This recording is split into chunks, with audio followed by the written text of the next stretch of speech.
আসসালামু আলাইকুম। আজ ৭ অক্টোবর ২০২৫ মঙ্গলবার।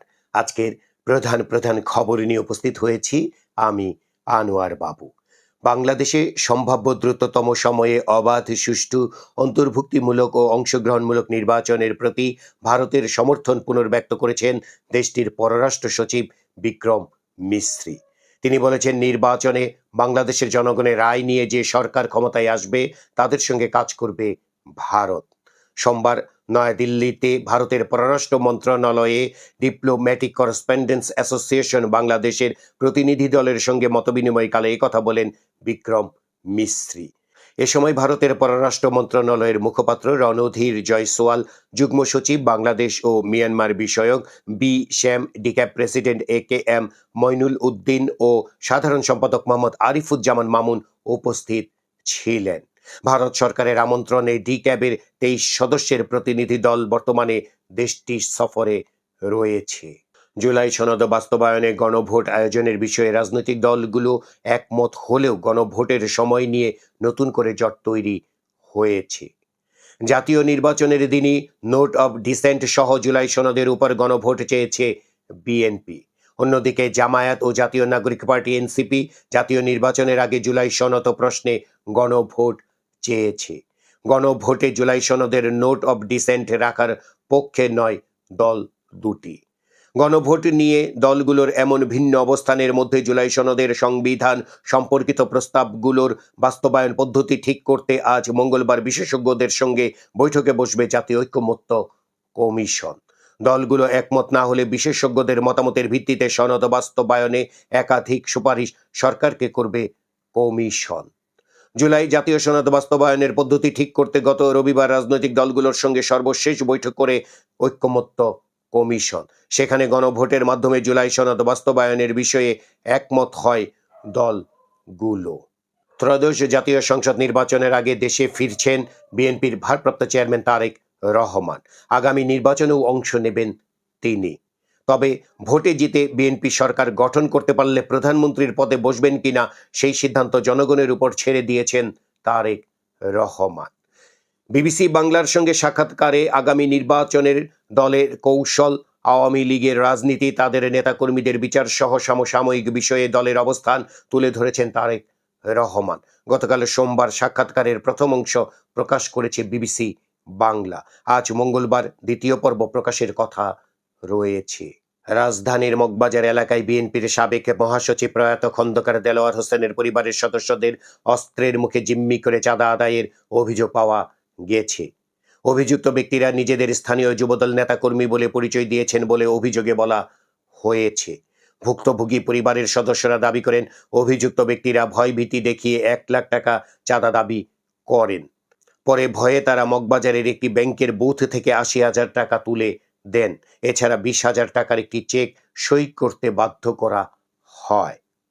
ঘটনাটি ঘটে গত শুক্রবার রাতে রাজধানীর হাতিরঝিল থানায় নয়াটোলা গ্রিনওয়ের একটি ফ্ল্যাটে। রবিবার এই ঘটনায় রাজধানীর হাতিরঝিল থানায় মামলা করেন খন্দকার দেলোয়ার হোসেনের ছেলে খন্দকার আব্দুল হামিদের স্ত্রী তানজিন হামিদ। অভিযোগে বলা হয়েছে, শুক্রবার রাতে যুবদলের কর্মী হিসেবে পরিচয় দেওয়া শাওন, হাবিব, সাজিদ, সানি তাদের ফ্ল্যাটে গিয়ে ১ লাখ টাকা চাঁদা দাবি করেন। এ সময় শাওন কোমরে থাকা অস্ত্র দেখিয়ে তানজিন হামিদকে ভয়ভীতি দেখান। তানজিন হামিদ বলেন, তারা আমাদের পরিচয় জানার পরও আরও খারাপ ব্যবহার করেছে, এমনকি বাচ্চাদের সঙ্গেও খারাপ ব্যবহার করেছে। বাসায় নগদ টাকা না থাকায় তারা ব্যাংকের বুথ থেকে টাকা তুলে দিতে বাধ্য করেছে। বিসিবি পরিচালনা পর্ষদে জাতীয় ক্রীড়া পরিষদ মনোনীত ২ পরিচালক হয়ে এসেছিলেন ২ ব্যবসায়ী ইসফাক আহসান ও ইয়াসির মোহাম্মদ ফয়সাল আশিক। কিন্তু রাতেই সিদ্ধান্ত বদলেছে এনএসসি। আওয়ামী লীগ সংশ্লিষ্টতার কারণে ইসফাক আহসানের মনোনয়ন প্রত্যাহারের সিদ্ধান্ত নিয়েছে তারা। খবরটি নিশ্চিত করে এনএসসির নির্বাহী পরিচালক কাজী নজরুল ইসলাম বলেন, কালকে সকালে আমরা নতুন পরিচালক দেব। তাকে ঘিরে আওয়ামী লীগ সংশ্লিষ্টতার যে বিতর্ক তৈরি হয়েছে সেটির জন্যই আমরা তাকে সরিয়ে দিচ্ছি। বিনা প্রতিদ্বন্দ্বিতায় আগামী ৪ বছরের জন্য বাংলাদেশ ক্রিকেট বোর্ড বিসিবির সভাপতি নির্বাচিত হলেন আমিনুল ইসলাম বুলবুল। অন্তর্বর্তীকালীন সরকারের উপদেষ্টাদের উদ্দেশ্যে জাতীয় নাগরিক পার্টি এনসিপির উত্তর অঞ্চলের মুখ্য সংগঠক সার্জিস আলম বলেছেন, এত বড় একটা অভ্যুত্থানের দায়িত্ব, এত শহীদের রক্তের দায়িত্ব শুধু একটা নির্বাচন দিয়ে যদি তারা শেষ করে এক্সিট করতে চায়, আমরা বলি বাংলাদেশের মানুষের কাছে তারা আর কোনোদিন আশ্রয় পাবে না। নির্বাচন দিয়ে দিলেই সম্মান বেঁচে যাবে, এই চিন্তা যেন তারা না করেন। গতকাল সোমবার সন্ধ্যায় রাজশাহীতে দলের জেলা ও মহানগর কমিটির এক সমন্বয় সভা শেষে সাংবাদিকদের বিভিন্ন প্রশ্নের জবাবে সার্জিস আলম এসব কথা বলেন। ত্রয়োদশ জাতীয় সংসদ নির্বাচন সামনে রেখে আস্থা ফেরানো, আইন শৃঙ্খলা পরিস্থিতি নিয়ন্ত্রণ, কৃত্রিম বুদ্ধিমত্তা অর্থাৎ এআই ভিত্তিক অপপ্রচার ও গুজব মোকাবেলা করাই নির্বাচন কমিশনের বড় চ্যালেঞ্জ হবে বলে মনে করছেন গণমাধ্যম ব্যক্তিত্বরা।